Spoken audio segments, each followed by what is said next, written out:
is our food with tea tarik. Sa'yo tea.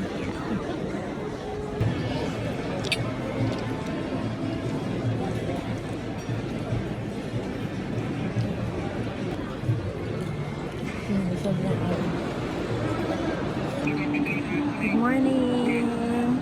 Ay, makikita yung mga tao sa likod. We're here at the palace. Surprise! Mga unang-una sa pila. So after, nakakain na kami. Pagkapasok pa lang, bibigyan ka na ng plato para makakain. And then now, after mo kumain, nadiretso ka na dito sa parang hall nila. I don't know kung may program, pero parang dito na rin yung pila para ma-meet yung mga royals. So actually, bago pa kami pumunta dito, alam na namin na may possibility makapasok kami sa palace. Hinantay lang kung mako-confirm yung Hari Raya ng 31 para 1 open na sila. So ayun, nakapasok kami ngayon April 1. So yung pag-open nila ng palace, ngayon na lang ulit siya simula nung nag-pandemic. So after ng pandemic, ito yung first time ulit na mag-open sila. And then, so sabi ng mga nakilala namin dito na nakapunta na before, nagbibigay daw sila ng parang souvenir na box. I'm not sure kung ano yung laman. And then, pwede nating ma-meet yung mga royals. Pero, tayo, pipila lang tayo dun sa female. Ang ma-meet lang natin if ever is yung mga female na royalties. Pero si Sultan hindi kasi wala yung babae at lalaki. Okay na din. At least nakapasok tayo sa palace nila. So, ito na yung loob ng palace. Yung design niya parang medyo modern. No? May magka-modern palace. Kasi yung mga paneling medyo modernized.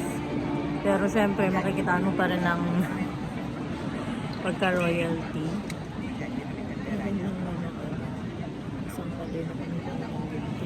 So, ayun lang. Waiting lang kami. I'm not sure kung makaka-video ako sa mga susunod. Lalo na kapag mag-meet na with the royals. Mukhang hindi. Pero, kikwento ko na lang. Sana pwede. Para maka-selfie. Sana. Pero ikikwento ko na lang kung hindi. Tapos i-search nyo na lang din yung itsura ng mga royalties dito kung curious kayo. Ayun lang. Waiting muna kami dito. Yung pagkain namin, minadali na namin para mauna na kami dito sa Pero sobrang daming tao. Nung kumakain kami, marami pa rin nakapila para makapasok. Kasi actually kami yung una dito, kaninang umaga. Papasukan pa lang yung mga usher-usherette. Kami nandito na. Super excited. So, ayun lang. Bye. See you later.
Mission accomplished!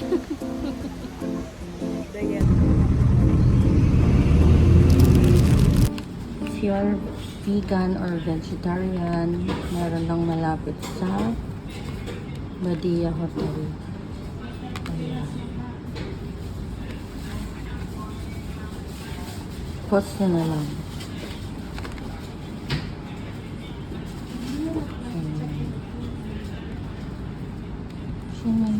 Mag-order si tita pa for take-out. Pagkatapos kong una ng picture, ng signage.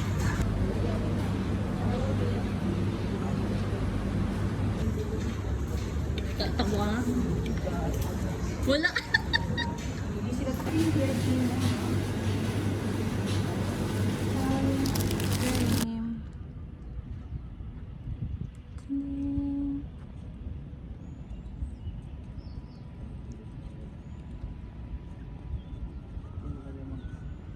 Just near the Kampong Ayer. Hello guys! So currently nandito tayo sa mosque. Yung pinasukan din nating mosque before, nung day 1 natin. Pero hindi tayo nakapunta sa frame. So now, nandito na tayo sa frame. Ayan. So mas malapit siya sa Kampong Ayer. Kasi may river sa gitna netong frame tsaka nung mosque. So, kung mag-one day naman kayo, pwede nyong ring lakarin. So, ayun pala, galing na kami sa Palace. After ng Palace is, nag-shuttle na kami. May mga free ng shuttle from the Palace. And then, nag-lunch. And then, doon na kami sa hotel nagpa-pick up ng Dart. Though, check out na kami. Pero pinayagan nilang iwan namin yung mga luggage namin. And then yung shuttle papuntang airport is pinaschedule na namin ng 8 PM. Sanay na sila sa gabi na ng shuttle. Kasi yung mga flight ata dito talagang gabi lang. So ayan. Ngayon pupunta tayo sa Energy Museum. parang energy department. Tapos Ayan. may mga sila. Something like that. Ang pambansang salita pag May basta yun. Titignan natin kasi namin yung free naman wala namang admission fee. So, Yung check na natin yung kung ano man yun. Malapit lang yun dito rin, straight ahead. Susundan mo lang yung river, nandiyan na siya. Tapos, bibili ng souvenir, ganyan dahil last day na natin. titingin lang. Magnet! Kasi wala naman tayong mabibili dito. Ayun nga, sabi nila halos Malaysian lang din yung mga product na nito. Imported from Malaysia. So, halos wala silang sariling product. Kung meron man, gasoline. Mag-uwi tayo ng gasoline. So, yun lang. Tara, let's go! Let's go!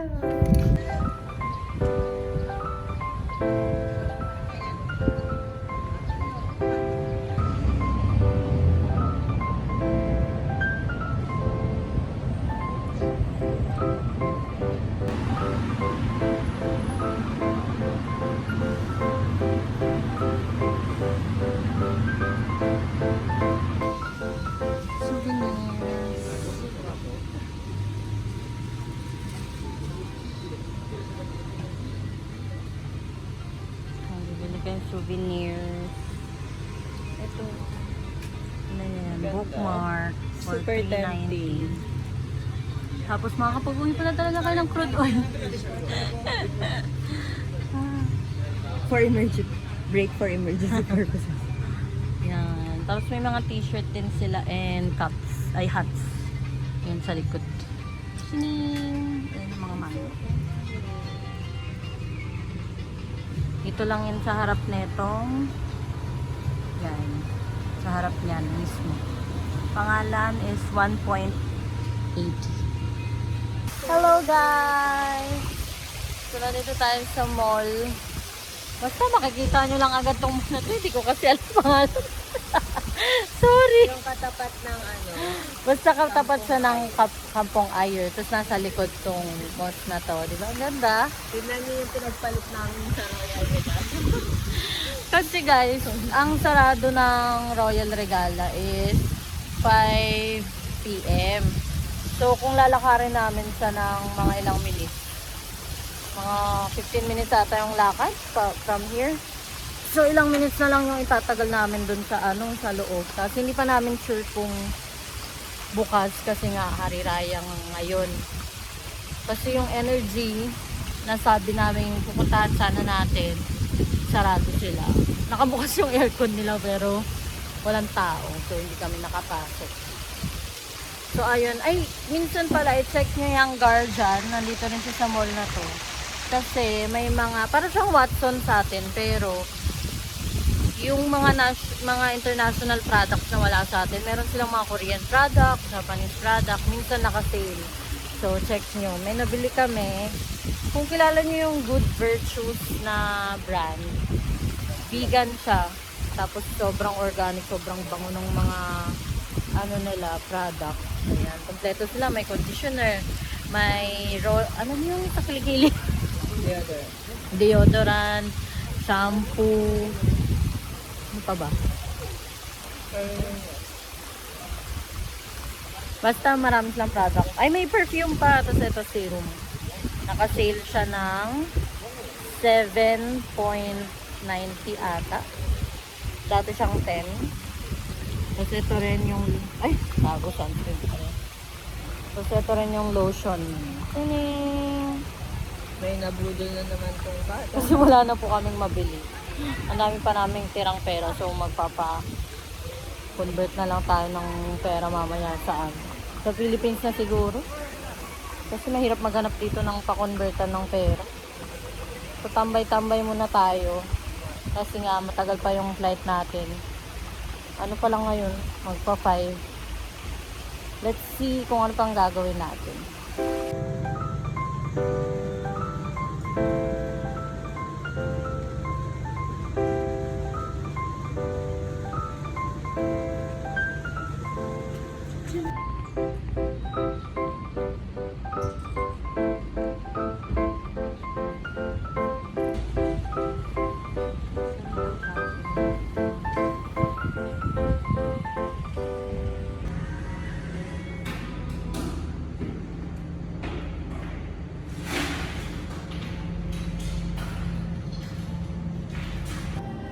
Tambay muna sa coffee shop.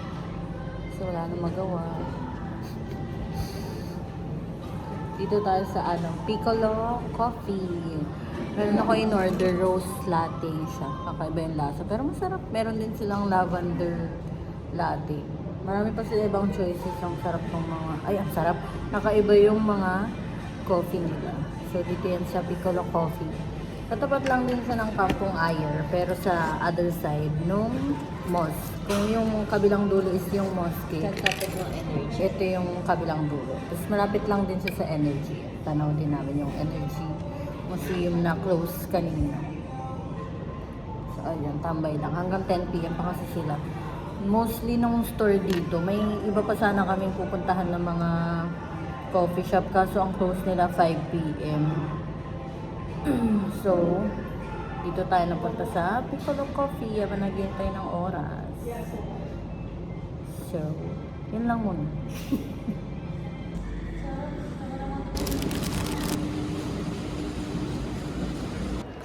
At the airport. Going home now. Waiting nga tayo kay Tita Pao kasi kalimutan niya yung mga tubig-tubig na sa bag niya. So, pinatapon.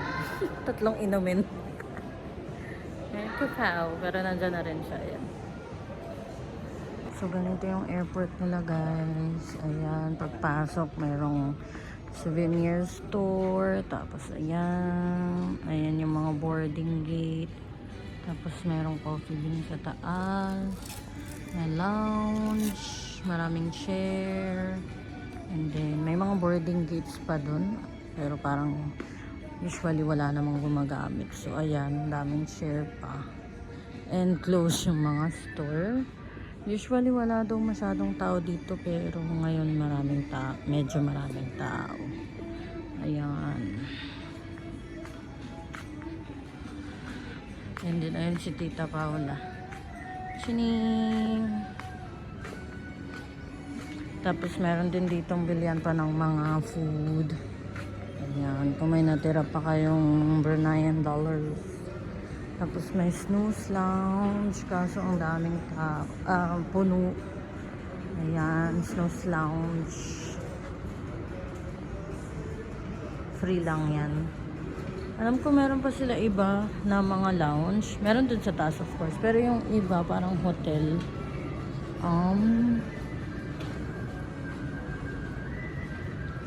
May bayad ata. So, ayun.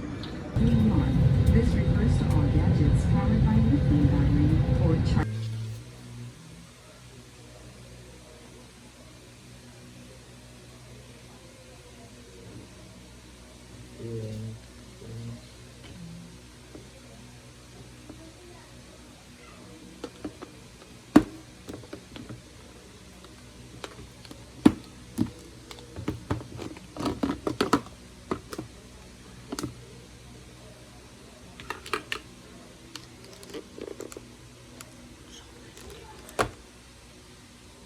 Hello guys! So actually, it's been a while since nung dumating kami galing Brunei.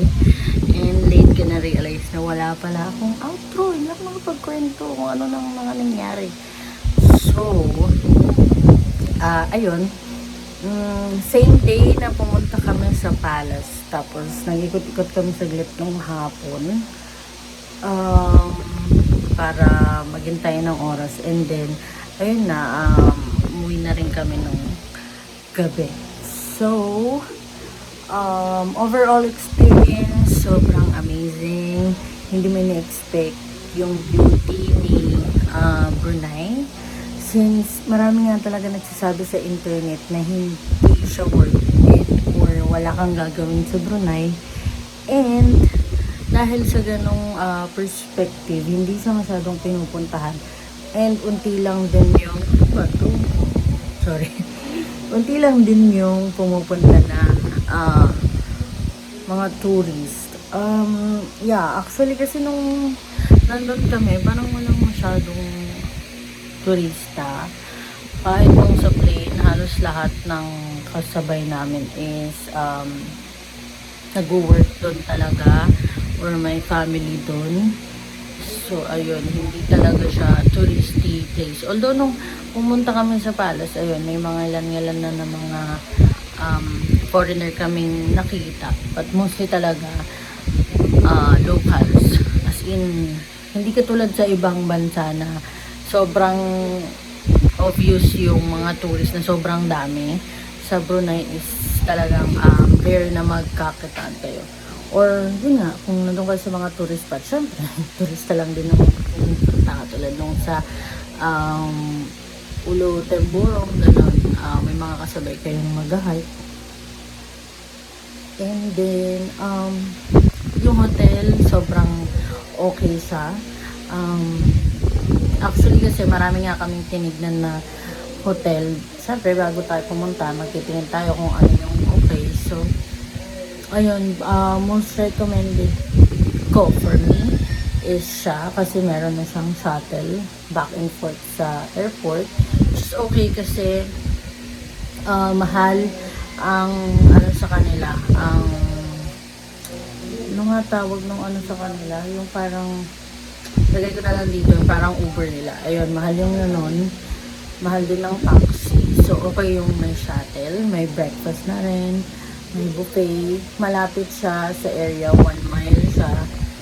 And then, maganda yung area. May mall sa likod. May mga kainan sa likod. So, okay siya. And safe naman. And may ATM na rin malapit. And then, ayun. I suggest contact niyo sila Kuya Mel. As in, Lucky Mel, si Kuya Lee.